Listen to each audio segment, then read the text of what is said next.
Hello everybody, welcome to this new lecture.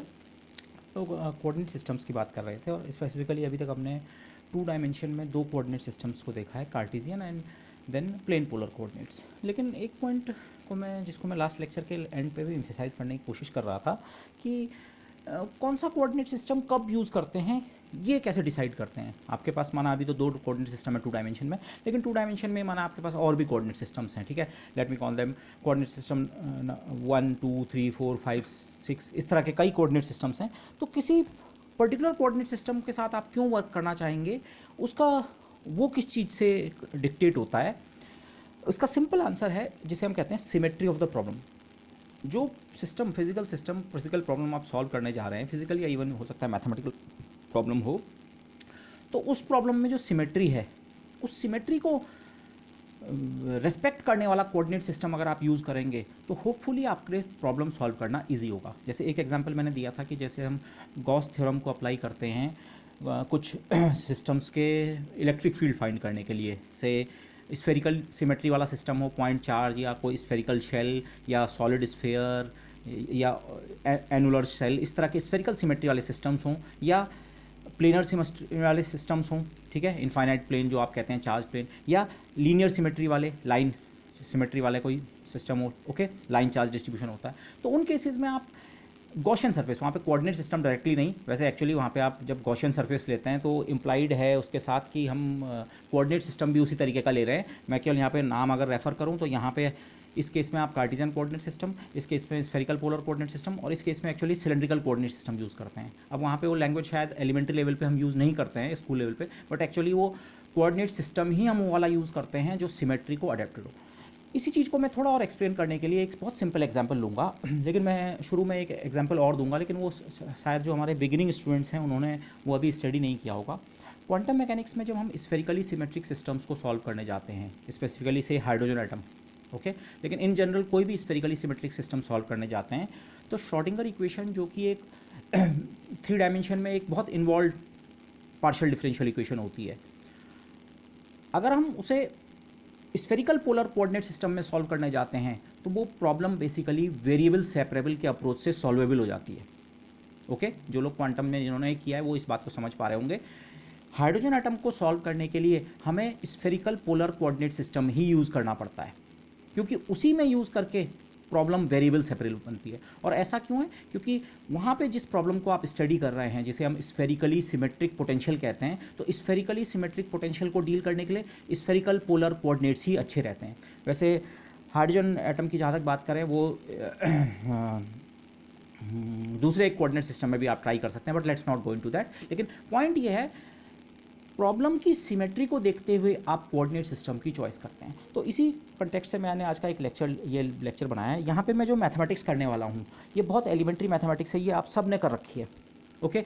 तो mathematics point नहीं है कि मैं उसी मैथमेटिक्स को रिपीट कर रहा हूँ। पॉइंट ये है, ये मैथमेटिक्स हमने इस तरह से क्यों अडॉप्ट की थी। मैं जिस चीज़ को करने वाला हूँ फाइनली, बेसिकली मैं एक रेक्टेंगल का जिसकी साइड ए और बी, इसका एरिया निकालेंगे, और एक सर्किल जिसका रेडियस ए है। वैसे आप इनके एरियाज जानते हैं, रेक्टेंगल का area a into b, a radius के सर्किल का radius area pi a square, लेकिन मैं इंटीग्रेशन करके इनके एरियाज फाइंड करना चाहता हूँ। Okay, so let's do that. तो फिर ऐसे में आपको क्लियर होगा मैं किस चीज़ की बात कर रहा हूँ, बट इस चीज़ पे आप एम्फेसिस रखिए, symmetry of the problem. Symmetry का मतलब आप यहीं से समझ जाइए, कार्टेशियन कोऑर्डिनेट सिस्टम में जो हमारा ग्रिड स्ट्रक्चर था, कांस्टेंट कोऑर्डिनेट्स जो कर्व्स थे वो इस तरह का स्ट्रक्चर बनाते हैं, और जबकि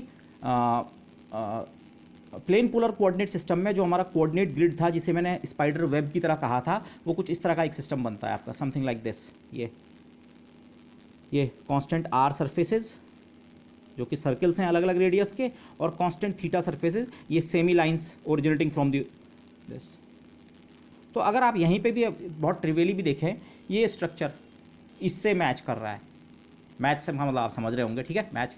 और ये स्ट्रक्चर, इसका एरिया जब निकालेंगे, इसका स्ट्रक्चर इसकी ग्रिड लाइन से मैच करता है। तो यही पॉइंट है, इसी को समझने की कोशिश कीजिए। आपको माना ये इस रेक्टेंगल का एरिया निकालना है, रेक्टेंगल मेरा है जिसे मैंने रेड से वो कर रखा है, ठीक है, इसकी ये साइड ए है, ये साइड बी है। मैंने कोऑर्डिनेट सिस्टम कार्टेशियन वाला वर्क चूज़ किया, ये एक्स एक्सिस वाई एक्सिस, ठीक है। ये रेक्टेंगल लाई कर रहा है, इसकी ये साइड एक्स एक्सिस के अलॉन्ग है, ये साइड वाई एक्सिस के अलॉन्ग, और बाकी ये साइड ऑफ लेंथ है, साइड ऑफ पी। तो किस तरह से करते हैं आप इसको? जो ट्रेडिशनल तरीका आपका है, यही मैं चीज़ कह रहा हूँ, आपने कर रखा है, लेकिन कैसे करते हैं? ये मैंने अब रेक्टेंगल को बहुत लार्ज करके दिखाया है, मैंने बल्कि उसकी 2 ही साइड्स के कुछ पार्ट दिखाए हैं। ये रेक्टेंगल और बड़ा है। अब इस सेकंड फिगर में हम एक छोटा सी एरिया एलिमेंट लेते हैं। हम एरिया एलिमेंट कंस्ट्रक्ट कैसे करते हैं, लेकिन जरा इसकी कंस्ट्रक्शन को इस तरह से समझिए। माना आपने इस रीजन में, जिस रीजन का आपने एरिया कंप्यूट करना है, ये पूरा शेडेड रीजन मैंने कंप्यूट करना है, इस रीजन में कहीं पे भी एक आर्बिट्री पॉइंट पी आप ले लीजिए। वो मैंने इस फिगर में ये दिखा रखा है इनलार्ज करके। इस पी पॉइंट के कोऑर्डिनेट्स माना एक्स और वाई कुछ भी होंगे, एक्स और वाई आपके वेरिएबल हैं। ओके, ये पी पॉइंट इस एरिया के अंदर आप अलग अलग जगह लेंगे तो एक्स और वाई की वैल्यू वेरी कर सकती है। तो एक्स वाई इस पॉइंट के कोऑर्डिनेट्स। अब इस पॉइंट पी से आप थोड़ा सी डिस्प्लेसमेंट कीजिए एक्स डायरेक्शन में, क्योंकि हम कार्टेशियन कोऑर्डिनेट सिस्टम यूज़ कर रहे हैं, तो मेरे जो डिस्प्लेसमेंट होंगे या तो एक्स एक्सिस के पैरेलल या वाई एक्सिस के पैरेलल। तो एक्स एक्सिस के अलॉन्ग अगर थोड़ा सी डिस्प्लेसमेंट करें तो मैं एक पी डैश पॉइंट पे पहुंचता हूँ। पी डैश पॉइंट के कोऑर्डिनेट मैंने यहाँ नीचे लिखे हुए हैं। X coordinate x plus d x हो चुका है, वाई कोऑर्डिनेट वाई है क्योंकि हमने वाई के अलॉन्ग मोशन नहीं किया। और इसी पी पॉइंट से आप एक p double dash p point पे जा सकते हैं, motion along the y axis करके या motion along the j unit vector के अलॉन्ग करके। इस पी डबल डैश पॉइंट के कोऑर्डिनेट्स, एक्स कोऑर्डिनेट तो एक्स ही है क्योंकि आपने एक्स के अलॉन्ग मोशन नहीं किया, y coordinate y plus d y, small motions किए आपने डी एक्स और डी वाई लेंथ के, तो ये। और फिर इस रेक्टेंगल को अगर हम कंप्लीट करें, इस फिगर को कंप्लीट करें, मतलब इस पॉइंट से आप फिर से इधर को डी एक्स डिस्टेंस चलिए या इस पॉइंट से डी वाई, तो आप यहाँ पहुँचते हैं पी ट्रिपल डैश पॉइंट के coordinates x plus d x y plus d y. तो ये जो एलिमेंट्री आपका फिगर बनता है, आप एरिया कंप्यूटेशन में पहले इस एलिमेंट्री एरिया को, ये रिमेंबर ये इस बॉक्स के अंदर एक छोटा सी एरिया है, ये इन्फिनिटिसिमल एरिया जिसे आप कहते हैं, क्योंकि इसकी साइड्स जो है इन्फिनिटिसिमल है, डी एक्स और डी वाई लेंथ की। तो आपने एक इन्फिनिटिसिमल एरिया इस तरह से कंस्ट्रक्ट किया। इस एरिया के अंदर एक पॉइंट पी लिया, पहले एक पॉइंट मार्क किया, एक पॉइंट पी मार्क किया। फिर एक्सिस सिस्टम जो आप इस समय यूज़ कर रहे हैं, हम कार्टेशियन यूज़ कर रहे हैं, तो एक्स के अलॉन्ग डिस्प्लेसमेंट करके, वाई के अलॉन्ग थोड़ा डिस्प्लेसमेंट करके एक आपने इस तरह का एक एलिमेंट्री फिगर कंस्ट्रक्ट किया। ये फिगर यहाँ मैंने लार्ज करके दिखा रखा है। अब आप पहले इसका एरिया निकालते हैं। अब आप इसका एरिया तो जानते हैं, आप कहते हैं ये छोटा सी रेक्टेंगल है तो इसका एरिया होगा d x into d y. Elementary area को अगर मैं डी ए लिखूँ तो इसका एरिया हो जाएगा d a x into d y. ये हमारा टोटल एरिया नहीं है, ये तो ये इन्फिनिटिसिमल एरिया एलिमेंट का एरिया है। ओके, अब वैसे ये प्रॉब्लम तो बहुत ट्रिवियल है। अगर आप इस रेक्टेंगल का एरिया बता सकते हैं डी एक्स डी वाई, तो फिर तो सीधे सीधे आपको इस रेक्टेंगल का एरिया भी बताना चाहिए था ये भी। बट लेट्स से हमें इन्फिनिटिसिमल का एरिया पता है फॉर सम रीज़न, बड़े के लिए हमें नहीं पता कि वही फॉर्मूला लागू होता है नहीं। Think of it this way. Okay, मैं वही चीज़ कह रहा हूँ, मैथमेटिक्स पे ध्यान मत दीजिए, क्यों हम उस तरह की मैथमेटिक्स करते हैं इस पर ध्यान दीजिए। तो देखिए, ये जो मैंने एलिमेंट्री एरिया बनाया, ये जो हमारा कोऑर्डिनेट ग्रिड था उसको फॉलो करते हुए बनाया है। इन कार्टेशियन कोऑर्डिनेट्स में आपका कोऑर्डिनेट ग्रिड ये बनता है ऐसा। मैं कुछ ही लाइंस बना रहा हूँ ये, तो उसी में से कोई एक छोटा सी ये है। अच्छा, वैसे इस एरिया को, इन्फिनिटिसिमल एरिया को आपको वेक्टर फॉर्म में भी लिखना आना चाहिए। यहाँ पे मुझे ज़रूरत नहीं है, बट मैं कंप्लीटनेस के लिए कह रहा हूँ। फॉर एग्जांपल, आप माना हो सकता है इंटीग्रल थ्योरम्स में से कोई थ्योरम अप्लाई कर रहे हो, ओके, जिसमें एरिया इन्वॉल्व होता है, किसी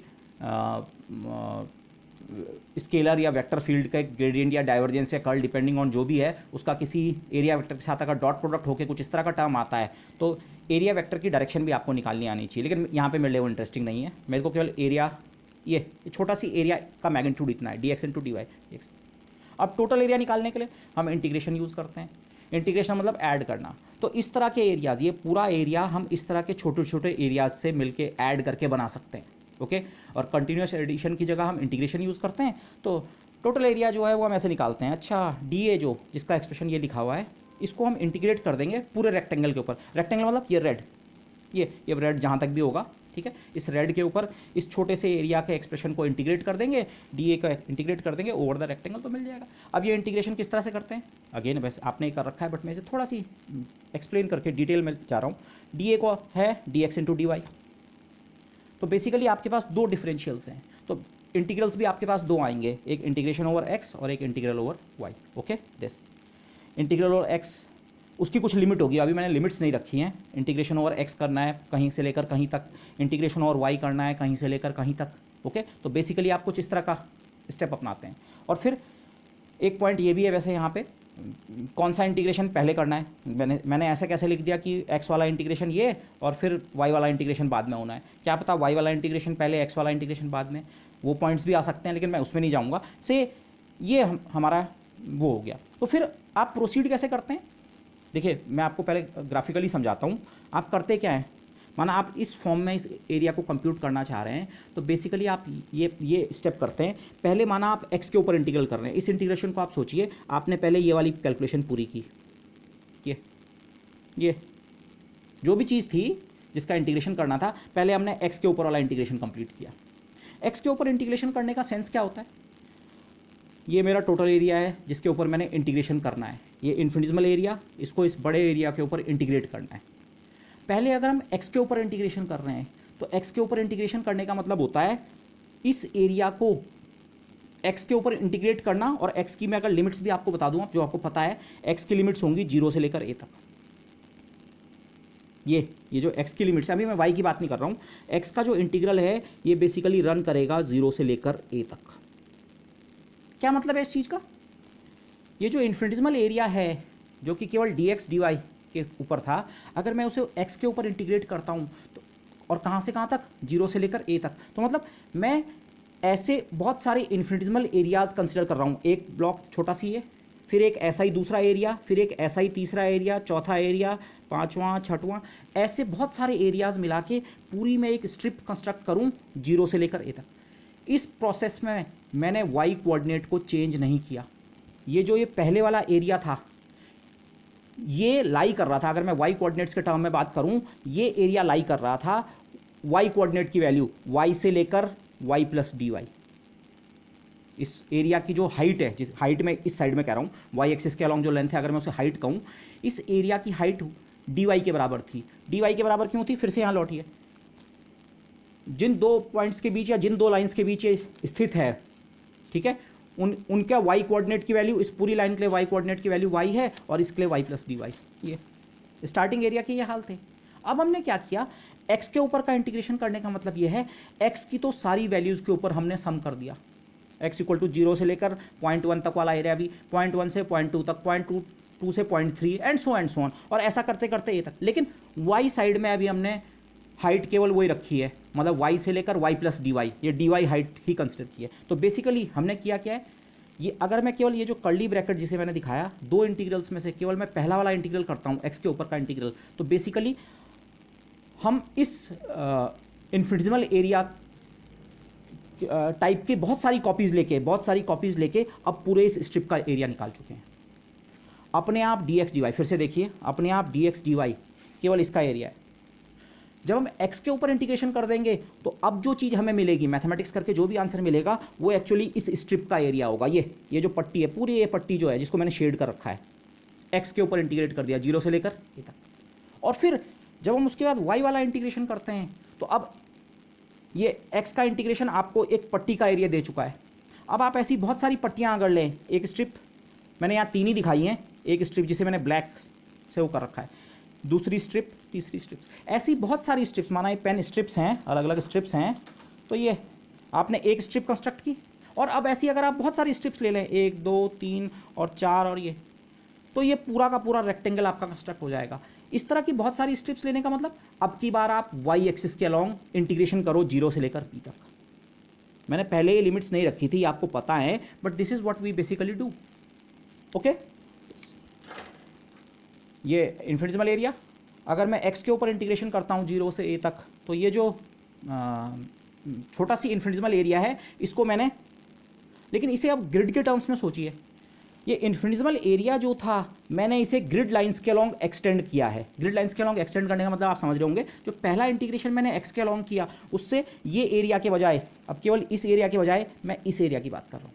लेकिन ये जो एरिया, इसे अगर आप मैं खींचना कह सकूँ, खींचना नहीं है वैसे, ये जुड़ रहा है, ऐड हो रहा है, लगातार इंटीग्रेट करके बन रहा है, बट अगर मैं इसे खींचना कह सकूँ, ये एरिया खींच के जो ये पूरी स्ट्रिप बनी है, ये ग्रिड लाइंस के अलॉन्ग ही इसका खिंचाव हुआ है, पूरी ग्रिड लाइन के अलॉन्ग। ओके, और फिर इसी तरह की ग्रिड लाइंस आप ऐसे सोच सकते हैं, ये स्ट्रिप आपके पास थी, इस स्ट्रिप को आपने y एक्सिस के अलॉन्ग खींच दिया 0 से लेकर b तक, फिर से आपने ग्रिड लाइंस के अलॉन्ग अगर खींचा है तो ये पूरा का पूरा एरिया बन गया। तो पॉइंट ये है, देखिए मैथमेटिक्स आप जानते हैं, मैथमेटिक्स पे मेरा इम्फेसिस नहीं है, इम्फेसिस ये है जिस तरह से हम इस इंटीग्रल को अप्रोच करते हैं, कार्टीजियन में कर रहे हैं। कार्टीजियन में अप्रोच करने का मतलब कार्टीजियन का जो बेसिक स्ट्रक्चर है कार्टीजियन कोऑर्डिनेट्स का, कार्टीजियन ग्रिड लाइंस, उनको फॉलो करते हुए हम अपने इंटीग्रेशन को आगे बढ़ा रहे हैं। इंटीग्रेशन को हम इस तरह से करते हैं, ओके। और इस केस में तो एक और चीज़ भी होती है, वैसे मैं इसमें थोड़ा एक कॉम्प्लिकेटेड एग्जांपल भी ले सकता था। मैं अगर रेक्टेंगल के बजाय किसी ट्रायंगल का एरिया निकालता, तो ट्रायंगल के एरिया में एक जो डिफरेंस आता है उसको मैं यहाँ पे कंसिडर नहीं करूँगा, लेकिन ट्रायंगल के एरिया में ये आता है, वहाँ भी आप पहले इन्फिनिटेसिमल एरिया लेंगे, फिर इस एरिया को स्ट्रेच करके, स्ट्रेच मतलब एक्स के ऊपर इंटीग्रेशन करके आप एक स्ट्रिप बनाते हैं, और फिर ऐसी बहुत सारी स्ट्रिप्स को ऐड कर दें तो ये पूरा ट्रायंगल बन जाता है। लेकिन इस केस और इस केस में जो इंपॉर्टेंट डिफरेंस होता है वो ये होता है, यहाँ ये सारी स्ट्रिप्स की विड्थ बराबर है। माना इन 3 स्ट्रिप्स का नाम मैं 1, 2 और 3 रखूँ, तो जितनी लंबाई, मैं इसे अगर लंबाई कहूँ, जितनी लंबाई स्ट्रिप नंबर 1 की है उतनी 2 की है, उतनी 3 की है। लेकिन इस वाले केस में अगर इस ट्रायंगल के लिए भी आप इसी तरह की मैथमेटिक्स करें, बेसिकली इन प्रिंसिपल यहाँ तक आप ऐसे ही लिखते हैं कि हाँ इंटीग्रल डीए करेंगे, लेकिन इंटीग्रेशन अब कहाँ करना होगा, इस ट्रायंगल के ऊपर। तो उससे फ़र्क क्या पड़ता है, इस केस और इस केस के आंसर आपके अलग अलग आएंगे। क्यों आंसर अलग अलग आते हैं, इंटीग्रेशन में फ़र्क कहाँ से पड़ता है, इंटीग्रेशन में फ़र्क यहाँ से पड़ता है, ये जो स्ट्रिप्स हैं अब इनकी लंबाई बराबर नहीं है। आप यहाँ देख सकते हैं बेस वाली स्ट्रिप बहुत लंबी है और ये टॉप वाली स्ट्रिप बहुत छोटी है, ओके। ये बल्कि हमारे अगले एग्जाम्पल में कवर हो जाएगा जब मैं सर्कल की बात करूँगा। बट अभी के लिए इस रेक्टेंगल का एरिया जब आप कार्टेशियन कोऑर्डिनेट सिस्टम में निकालते हैं तो बेसिकली दिमाग में जो हम मैथमेटिक्स करते हैं बेसिकली वो कुछ इस तरह के स्टेप्स प्रोसीड होते हैं। पहले मैंने एक्स इंटीग्रल किया, एरिया को स्ट्रेच करके एक एक्स एक्सिस के अलॉन्ग एक स्ट्रिप बना दी, और फिर ऐसी बहुत सारी स्ट्रिप्स को ऐड करें, इंटीग्रेशन ओवर वाई का मतलब ऐसी बहुत सारी स्ट्रिप्स को ऐड करें तो हमारा टोटल एरिया बन जाता है, ओके दिस। तो इन दिस, और इस केस में एक्स और वाई की लिमिट्स एक दूसरे से इंडिपेंडेंट हैं। तो मैथमेटिक्स तो आप केवल इतनी करते हैं, अगर आप कोई सवाल करने को आ जाता है, आप इस समय नहीं पढ़ते हैं, ये तो मैं समझाने के लिए कर रहा हूँ, कोऑर्डिनेट सिस्टम से कनेक्ट करने के लिए। आप सिंपली कुछ ऐसा करते हैं, अच्छा integral d x d y, आप चाहे तो उसके साथ 1 मल्टीप्लाइड मान सकते हैं, ठीक है, डी एक्स डी वाई का इंटीग्रल 1। पहले एक्स का इंटीग्रल 0 से ए तक करेंगे, फिर वाई का इंटीग्रल 0 से बी तक। और क्योंकि दोनों इंटीग्रेशंस जो हैं एक दूसरे से इंडिपेंडेंट हैं, आप एक्स का इंटीग्रेशन परफॉर्म कीजिए, उससे वाई के इंटीग्रेशन पे कोई फ़र्क नहीं पड़ता है, ओके। उसका मीनिंग यही है जो मैं यहाँ पे समझाने की कोशिश कर रहा हूँ। आप किसी भी स्ट्रिप को ले लीजिए, माना इस इन्फिनिटेसिमल एरिया को आप स्टार्टिंग में यहाँ के बजाय यहाँ पे लेते, फिर भी जब आप इसको स्ट्रेच करके स्ट्रिप बनाते तो एक्स के अलॉन्ग स्ट्रिप आपकी 0 से लेकर ए तक ही बनती, क्योंकि ये रेक्टेंगल है। ट्रायंगल में ऐसा नहीं होता, ट्रायंगल में अगर आप स्टार्टिंग में ये इन्फिनिटेसिमल एरिया यहाँ पे लेते तो ये स्ट्रिप इतनी लंबी बनती, लेकिन इसी एरिया को अगर आप यहाँ पे लेते इन्फिनिटेसिमल एरिया तो ये स्ट्रिप थोड़ा छोटी बनती। तो स्ट्रिप की जो लेंथ है, लेंथ में इसे कह रहा हूँ, वो फैक्टर जो है वो अलग अलग स्ट्रिप्स के लिए अलग अलग होता है। लेकिन रेक्टेंगल में ऐसा नहीं है, रेक्टेंगल में हर एक स्ट्रिप के लिए कांस्टेंट है, तो इसलिए दोनों इंटीग्रल्स अलग अलग। तो सिंपली जब आप मैथमेटिक्स करते हैं, रेक्टेंगल का एरिया ऐसा ऐसा ऐसा किया, एक्स का इंटीग्रल, एक्स के ऊपर डी एक्स का इंटीग्रल 0 से ए तक, और ऐसे ही डी वाई इंटीग्रल 0 से बी। एक्स का डी एक्स का इंटीग्रल आपको एक्स देगा, लिमिट्स पुट करके a माइनस 0 ए और यहाँ b minus 0 b, a into b, हो गया एरिया ऑफ रेक्टेंगल। मैथमेटिक्स आपके लिए इतनी सी करते हैं, ये तो ये अच्छा। लेकिन इसी इंटीग्रेशन को करने का एक दूसरा तरीका भी हो सकता है, जस्ट फॉर कंप्लीटनेस। जो मैंने इन्फिनिटेसिमल एरिया लिया, मैं इसको पहले ऐसी वाली स्ट्रिप में कन्वर्ट कर सकता था। ऐसी वाली स्ट्रिप में मतलब जो चीज पॉइंट में यहाँ पे कह रहा था, मैं पहले वाई वाला इंटीग्रेशन परफॉर्म कर सकता था। ये जो ऑर्डर ऑफ इंटीग्रेशन है, ऐसा मुझे कैसे पता कि पहले मुझे एक्स इंटीग्रेशन ही करना है, इस एरिया को स्ट्रेच करके पहले ऐसी वाली एक स्ट्रिप बनानी है, एक्स एक्सिस के अलॉन्ग लेंथ में एक स्ट्रिप बनानी है। मैं ऐसे में भी तो इस एरिया को स्ट्रेच कर सकता था, ऐसे में मेरी स्ट्रिप ऐसे में बनती। ऐसे में बनने का मतलब पहले मैं वाई का इंटीग्रेशन कर सकता था और फिर एक्स का कर सकता था, स्टिल सेम आंसर रहेगा, ओके। मैंने उसको मेथड नंबर 2 लिखा है, बल्कि मैंने इसे यहाँ स्किप कर दिया, let me leave it, okay yes. लेकिन वो अब रेक्टेंगल का केस तो था आसान, एक्चुअली रेक्टेंगल मैंने केवल कंपैरिजन के लिए किया है। एक्चुअल जिस एरिया को मैं कंप्यूट करना चाह रहा हूँ वो है सर्कल का एरिया। सर्कल का एरिया भी एक बहुत एलिमेंट्री प्रॉब्लम है, लेकिन अब मैं इस प्रॉब्लम को एक बार कार्टेशियन में डील करूँगा और एक बार डील करूँगा प्लेन पोलर में, and then we will see the difference. Cartesian में अगेन आपको अब की बार कहा गया है ये एरिया निकालिए, ये मैं इसको फिर से रेड से सर्कल कर देता हूँ, ये ये जो रेड से जो कर रखा है इसके अंदर जो एरिया है वो निकालना है, जिसे आप सर्कल कहते हैं, सर्कल ऑफ रेडियस है। तो फिर से तरीका वही, इस रीजन के अंदर कहीं पे एक पॉइंट पी आपने मार्क किया, अब मैंने यहाँ दिखाया है पॉइंट पी मार्क किया, पी से अगल बगल एक पॉइंट पी डैश बनाया, एक पी डबल डैश, पिछले फिगर की तरह ही। तो आपने एक एलिमेंट्री एरिया कंस्ट्रक्ट कर दिया, जिस एलिमेंट्री एरिया का साइज खुद d x into d y, d x into d y. ये तो एलिमेंट्री एरिया कार्टेशियन में हमेशा स्टार्टिंग आप यहीं से करते हैं कि हाँ एलिमेंट्री एरिया हमेशा आपका एक छोटा सी रेक्टेंगल है और जिसका एरिया है d x into d y. अब टोटल एरिया, ये रेड बाउंड्री के अंदर टोटल एरिया निकालने के लिए इस पूरे के ऊपर इंटीग्रेशन करना है। तो फिर इंटीग्रेशन हम वैसे ही करेंगे, माना पहले हम एक्स एक्सिस के अलॉन्ग इंटीग्रेशन करते हैं। एक्स एक्सिस के अलॉन्ग इंटीग्रेशन करने का मतलब इस एरिया को स्ट्रेच करके, सिंबॉलिकली तो मैं लिख दूंगा कि हाँ मैं इंटीग्रेशन डीए कर रहा हूँ। इंटीग्रेशन डीए करने का मतलब इंटीग्रल एक एक्स के ऊपर होगा, एक्स की कुछ लिमिट होगी, और एक इंटीग्रेशन वाई के ऊपर होगा। लेकिन अब की बार इंटरेस्टिंग पॉइंट ये है, या जो पिछले केस से डिफरेंस पॉइंट है, जब मैं इसे स्ट्रेच करके, पहले अगर मैं एक्स इंटीग्रेशन करता हूँ, एक्स इंटीग्रेशन मतलब करना मतलब वाई की वैल्यू को टच नहीं करना। ये एरिया इतना सी है, वाई वैल्यू को चेंज मत करो, एक्स वैल्यू को, सारी एक्स वैल्यूज़ के ऊपर कंट्रीब्यूशन को ऐड कर दो। ये पिछले फिगर से कंपेयर कीजिए आप, पिछले वाले एग्जाम्पल से। ये इस इन्फिनिटिमल एरिया को जब मैं एक्स के ऊपर इंटीग्रेट करूँगा तो मुझे इस स्ट्रिप का एरिया मिल जाएगा। लेकिन अब की बार जो डिफरेंस आने वाला है वो वही जो मैं पिछले ट्रायंगल के केस में कह रहा था। अगर यही वाला इन्फिनिटिमल एरिया मैं यहाँ पे लेता तो फिर स्ट्रिप ये वाली बनती। इस समय जो स्ट्रिप्स बन रही हैं उन स्ट्रिप्स का साइज अलग अलग है। लेंथ जो है, लेंथ मतलब एक्स के रेंज ऑफ इंटीग्रेशन। रिमेंबर पिछले एग्जाम्पल पे आप फिर से लौटिए,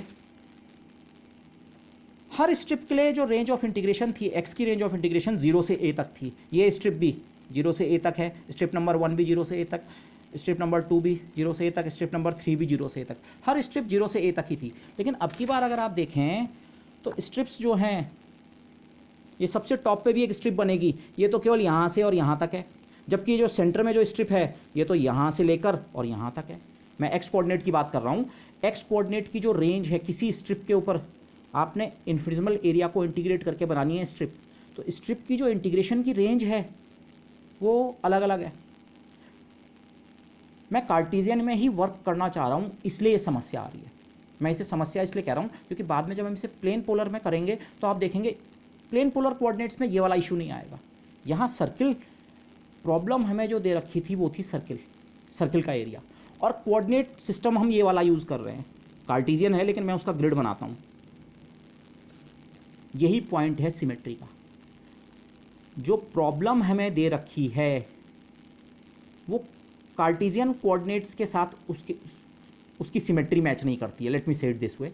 जबकि जब बाद में हम पोलर कोऑर्डिनेट्स यूज़ करेंगे, पोलर कोऑर्डिनेट सिस्टम की ग्रिड लाइंस ऐसी होती हैं, ये और फिर ये भी होती हैं, वहाँ सर्किल होते हैं।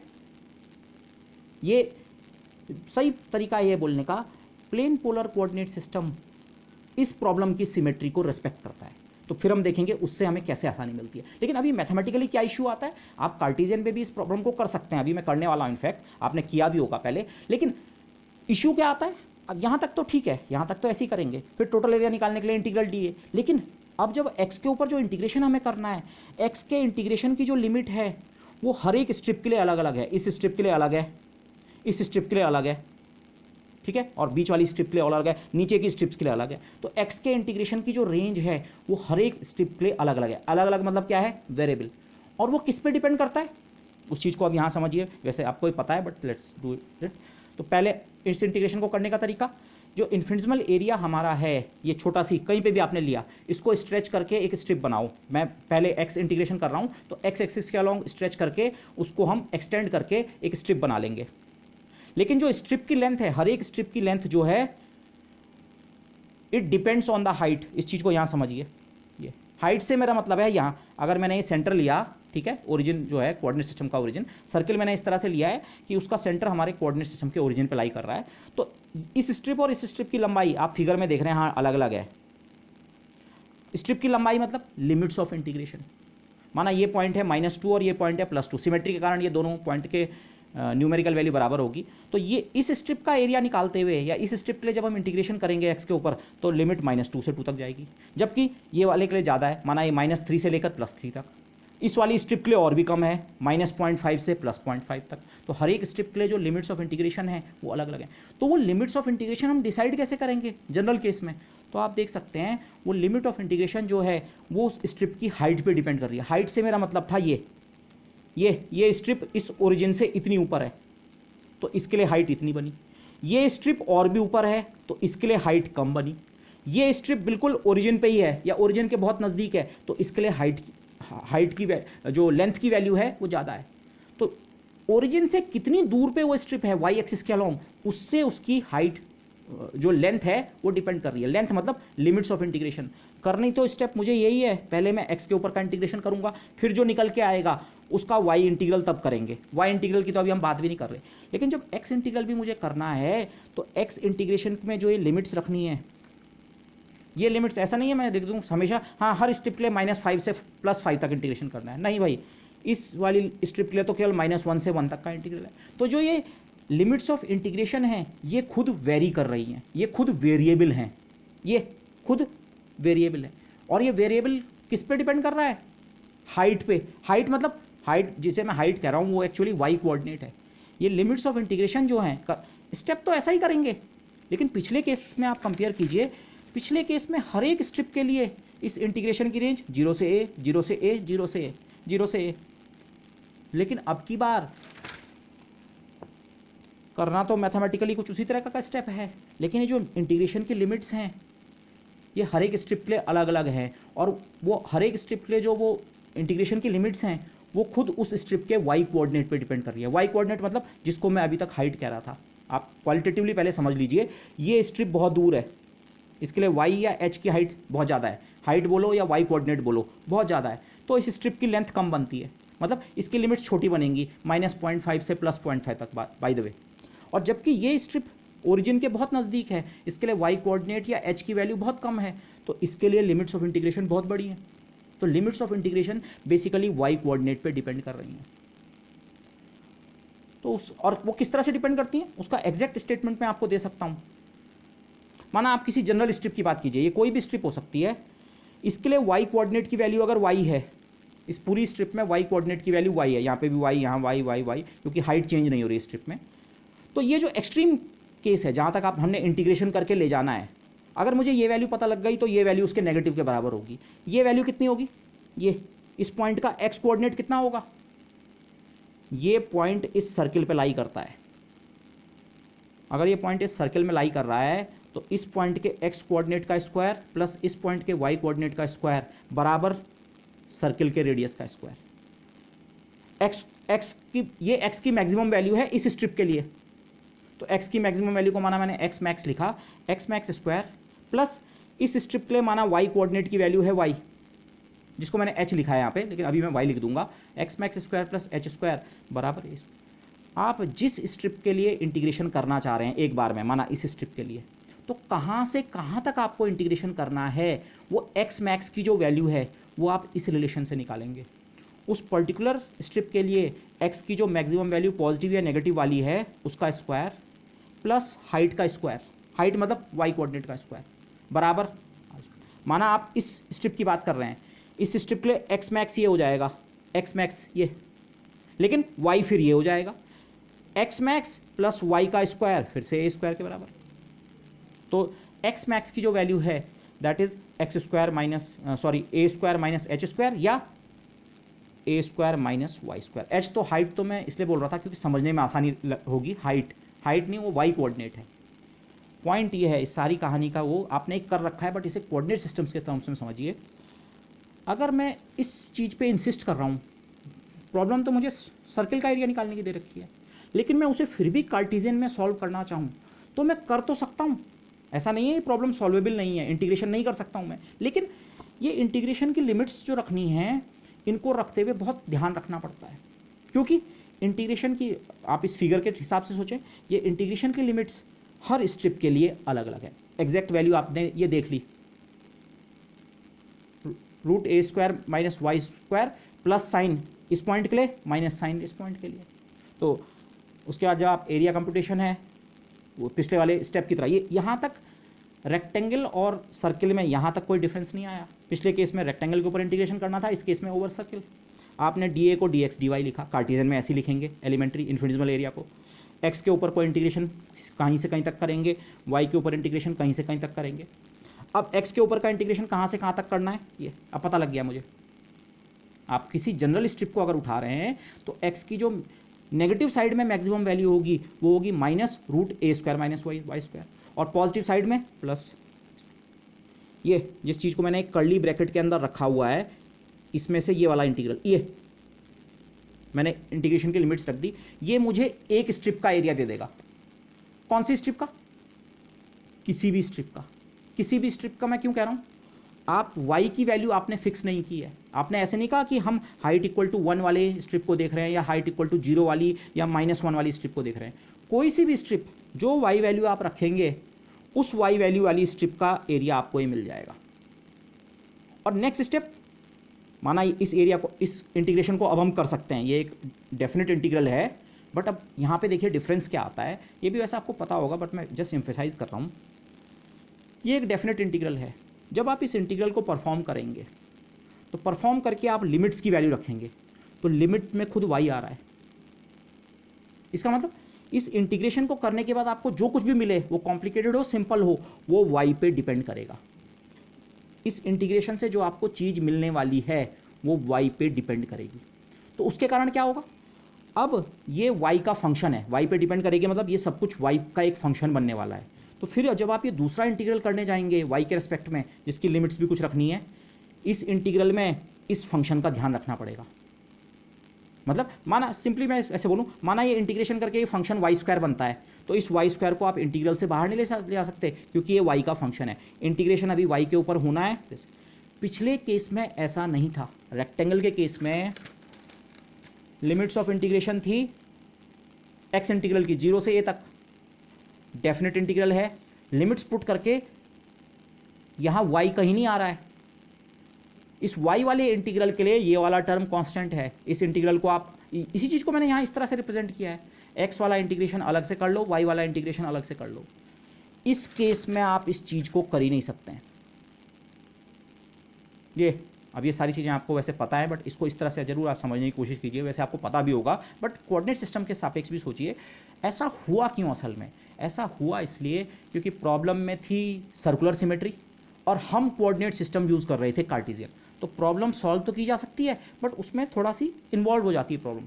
हमें हर स्ट्रिप का जो एरिया है या उसकी लिमिट्स हैं वो निकालनी पड़ती हैं, और हर स्ट्रिप की जो लिमिट्स हैं वो इस x के इंटीग्रल को करने के बाद भी हमें y का एक फंक्शन देती हैं। और इनफैक्ट एग्जैक्टली अगर आप इस मैथमेटिक्स को करें, dx का इंटीग्रल आपको x देगा, लिमिट्स पुट करें एक बार +a² - y², उसमें से नेगेटिव इसी चीज़ को सब्ट्रैक्ट करें तो इसका ट्वाइस मिलेगा आपको। ये कर्ली ब्रैकेट के अंदर ये वाला इंटीग्रल करके जो आपको मिलता है। और इसके बाद अब आप y के ऊपर का इंटीग्रेशन परफॉर्म कर दीजिए। y के ऊपर का इंटीग्रेशन करने का मतलब फिर से एक स्ट्रिप, कोई सी भी स्ट्रिप हो सकती है, ये एक स्ट्रिप का एरिया आपने निकाल दिया है यहाँ से यहाँ तक, एक दूसरी स्ट्रिप, तीसरी स्ट्रिप। इस समय स्ट्रिप्स की लेंथ अलग अलग है, मेरे पास पेन्स इसी साइज़ के हैं तो मैं यही दिखा रहा हूँ, बट स्ट्रिप्स की लेंथ अलग अलग है, बट वो लेंथ जो अलग अलग है वो हम यहाँ कैप्चर कर चुके हैं। तो जो भी स्ट्रिप का जितने भी लेंथ तक इंटीग्रेशन हो रहा है वो ये वाला एक्सप्रेशन कर चुका है। लेकिन अब ऐसी सारी स्ट्रिप्स के एरिया को ऐड करना है, एक स्ट्रिप के एरिया को, दूसरे स्ट्रिप के एरिया को, तीसरी स्ट्रिप के एरिया को, चौथी स्ट्रिप के एरिया को ऐड करना है। मतलब अब की बार हमें y के अलोंग इंटीग्रेशन करना है, और y की रेंज कहाँ से कहाँ तक है? इस पॉइंट पे y बराबर -a और इस पॉइंट पे y बराबर +a, क्योंकि हमारे सर्कल का रेडियस कितना है? a। ओके, तो y के ऊपर का इंटीग्रेशन सिंपली ये -a से a, ये फंक्शन जो कि x वाले इंटीग्रेशन को करके मिला। अब ये इंटीग्रेशन करना इतना टफ नहीं है। यहाँ पे मैंने इवन ऑड फंक्शन का आर्ग्यूमेंट यूज़ किया है, क्योंकि जिस चीज़ का हमने इंटीग्रेशन करना है, जिसे हम इंटीग्रैंड कहते हैं, इस समय इंटीग्रैंड इवन है तो और इंटीग्रेशन -a से a तक है। इसके बाद मुझे फिगर की ज़रूरत नहीं है, इसके बाद की जो कैलकुलेशन है सिंपल मैथमेटिक्स है। -a से a तक किसी इवन फंक्शन के इंटीग्रल को मैं केवल 0 से +a तक का इंटीग्रल करूं और उसका दुगना कर दूं। देखिए यहाँ 2√a² - y² का इंटीग्रल था, 2 की जगह मैंने 4 कर दिया, लेकिन पहले इंटीग्रेशन -a से a तक था। इसको आप फिगर में भी समझ सकते हैं। आप चाहे ऐसी स्ट्रिप्स लेके -a से +a तक इंटीग्रेट कीजिए, या ये फिगर सिमेट्रिक है, अगर आप केवल एक तरफ का एरिया लेते हैं, ओरिजिन से एक तरफ की स्ट्रिप्स को ऐड करते हैं, जिस रीजन को मैंने शेड कर रखा है, लेकिन उस एरिया का अगर दुगना कर दें तभी भी आपको टोटल एरिया मिल जाएगा। तो वो इसके बाद एलिमेंट्री मैथमेटिक्स है बट दिस। अब इस इंटीग्रल को आप नॉर्मली कैसे करते हैं, ये इंटीग्रेशन भी कोई टफ नहीं है, आप ये सब्स्टिट्यूशन करते हैं। आप कॉस थीटा भी रख सकते हैं, बट ले से मैंने साइन थीटा रखा, उसके बाद इंटीग्रेशन आप कर सकते हैं दिस, उसमें मैं नहीं जा रहा हूँ दिस। लेकिन मैं एक पॉइंट यहाँ पे ज़रूर कहना चाहूँगा, ये जो ये यहाँ पे जिस मैथमेटिक्स से मैं इस इंटीग्रेशन को परफॉर्म कर रहा हूँ, जैसे मैंने ये वाला सब्स्टिट्यूशन किया, जिसे आप सब्स्टिट्यूशन कहते हैं, हमने वेरिएबल y की जगह एक नया वेरिएबल थीटा ले आए। ये सब्स्टिट्यूशन एक्चुअली बैकग्राउंड में पोलर कोऑर्डिनेट सिस्टम्स को यूज़ करने की कोशिश कर रहा है। आप जानते हैं x equal to r cos theta, या सर्किल का रेडियस अगर a है तो a cos theta, y equal to a sine theta. यहाँ पे इस प्रेजेंट डिस्कशन में मुझे प्लेन पोलर कोऑर्डिनेट सिस्टम कहीं पे वो शब्द भी बोलने की जरूरत नहीं है। आपको सर्किल दे रखा है, आपने कार्टेशियन कोऑर्डिनेट सिस्टम लिया, किया निकाल दिया एरिया, ये इंटीग्रल अब कर सकते हैं। बट क्योंकि आगे मैं इसी प्रॉब्लम को प्लेन पोलर कोऑर्डिनेट सिस्टम में सॉल्व करूँगा, आंसर हमारा एक ही बनना है। तो उस चीज़ को आप इस तरह से भी समझना चाहिए आपको। इसके बाद की जो हम मैथमेटिक्स करते हैं बिना नाम लिए, एक्चुअली ये मैथमेटिक्स हमें ये कह रही है कि आप plane polar coordinate system use कर रहे हैं। y equal to a sine theta रख के ये स्टेप्स ये आप खुद कर सकते हैं, मैं इनको पढ़ भी नहीं रहा हूँ। ये स्टेप्स करके आप इस इंटीग्रल को इवेलुएट करें तो फाइनली आपको मिलता है लिमिट्स सब्स्टिट्यूट करके, ठीक है। यहाँ पे एक टर्म साइन पाई बनेगा, साइन 2 पाई बनेगा ना, साइन पाई बनेगा, एक साइन 0, दोनों 0 होते हैं। So you finally get pi square, खुद करके चेक कर सकते हैं आप, निकल गया। ये आंसर आपको पहले से भी पता था। बट कार्टेशियन कोऑर्डिनेट सिस्टम में जब आप इंटीग्रल करने जाते हैं तो जो आसानी आपको रेक्टेंगल में मिली, अब इस सिचुएशन को एक्चुअली आप रेक्टेंगल से कंपेयर कीजिए। डिफरेंस क्या आया? डिफरेंस आया स्ट्रिप्स के साइज में।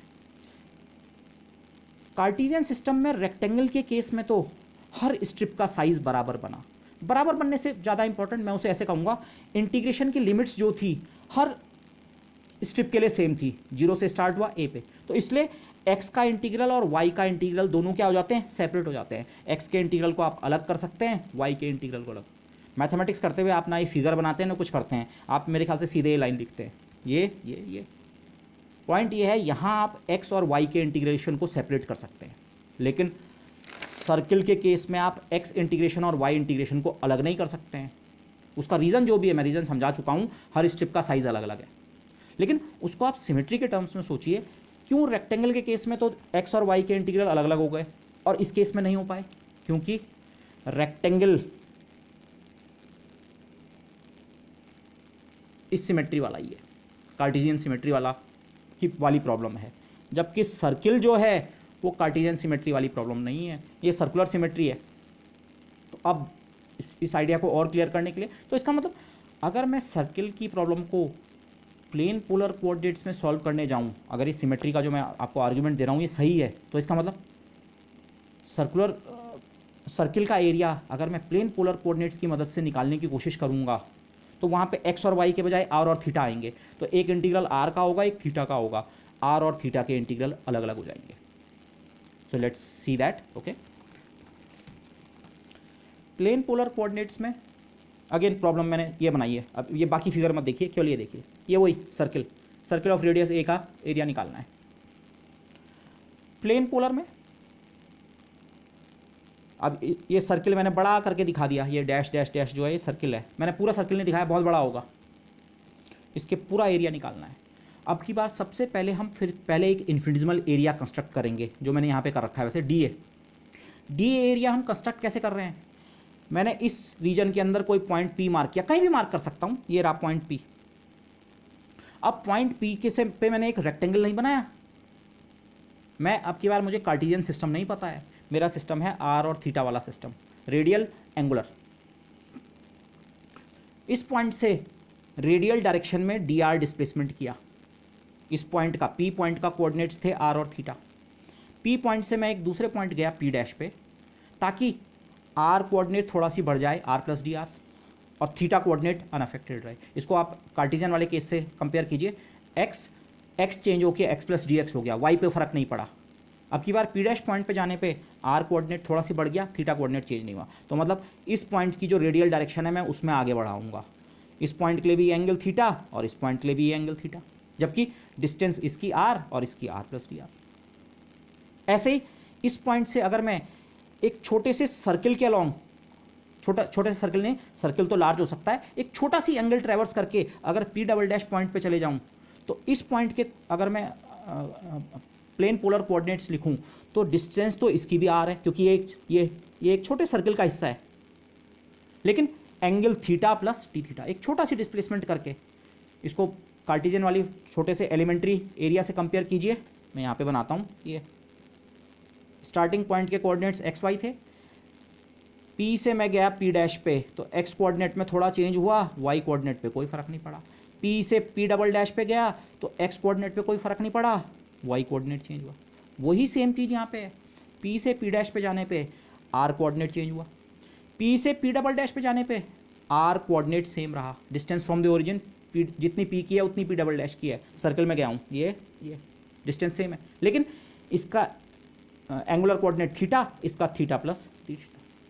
और फिर फाइनली इस फिगर को अगर हम कंप्लीट करें, इसी रेडियल डायरेक्शन को थोड़ा और आगे एक्सटेंड करूं डी आर लेंथ और, तो ये पी ट्रिपल डैश पॉइंट बनता है। ओके, इस पी ट्रिपल डैश पॉइंट पे मैं इस पॉइंट से भी आ सकता हूं, पहले डी थीटा एंगल गए बिना आर को चेंज किए, और फिर डी आर डिस्टेंस इस रेडियल डायरेक्शन में और आगे चले गए, या पहले आप अगर इस पॉइंट पे पहुंच गए हैं तो इस पॉइंट से वही डी थीटा एंगल ट्रेवल करके, लेकिन अब की बार सर्किल का रेडियस बड़ा है, आर प्लस डी आर, इस पॉइंट की distance r plus d r है, r plus d r radius के सर्किल में थोड़ा सी एंगल ट्रेवल करो, कितना एंगल टी थीटा, ये।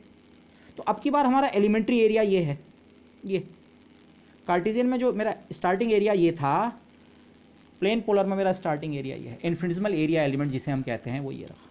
उसकी कंस्ट्रक्शन ऐसे करनी है आपने, आप हर बार ये नहीं करते हैं, आप सीधे इस एरिया को लिखते हैं, but this is the starting point. आपने जो ग्रिड लाइंस फॉलो किए हैं, मैं अब यहाँ पे पूरा फिगर नहीं बना रहा हूँ, मैं यहाँ पे बनाता हूँ, ध्यान है आपको, ये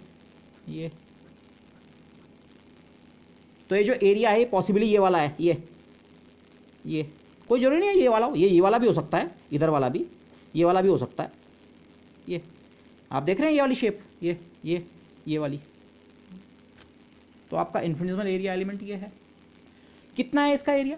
कार्टेशियन में dx इंटू dy था, पोलर में मैंने आपको एक लेक्चर इसीलिए उसमें इसको क्लियरली इस चीज़ को समझाया था, यहाँ पे एरिया सीधे D theta into D R नहीं हो जाएगा, ये लेंथ तो डी आर है, लेकिन ये लेंथ जो है ये आर डी थीटा, एंगल तो डी थीटा है, पर ये जो लेंथ है, अब अगेन आपको यहाँ पे पॉइंट ध्यान रखना है, ये फिगर आपको रेक्टेंगल जैसा नहीं दिखा है, लेकिन आप ये ध्यान कीजिए ये सारी साइड्स इन्फिनिटेसिमल हैं, डी आर बहुत स्मॉल लेंथ है, डी थीटा बहुत छोटा एंगल है, तो ये फिगर इतना बड़ा नहीं है, ये इतना बड़ा फिगर नहीं है, ये इसको छोटा करो और छोटा करो और छोटा करो, तो आप गैस कर सकते हैं इन्फिनिटेसिमल लिमिट में बेसिकली रेक्टेंगल और इस फिगर में कोई अंतर नहीं है। ये पॉइंट क्यों इंपॉर्टेंट है? क्योंकि इस एलिमेंट्री एरिया को भी मैं इसकी दो साइड्स को मल्टीप्लाई करके ही निकालूंगा। इन्फिनिटेसिमल जब ये एरिया बन जाएगा तो इसका एरिया निकालने के लिए मुझे केवल इस साइड की लेंथ को इस साइड की लेंथ से मल्टीप्लाई करना है। ये साइड की लेंथ है डी आर और इस साइड की लेंथ है आर डी थीटा। तो एलिमेंट्री एरिया जो हम लेते हैं, इन्फिनिटेसिमल एरिया एलिमेंट जो लेते हैं पोलर कोऑर्डिनेट्स में, ये इट्स अ रेक्टेंगल।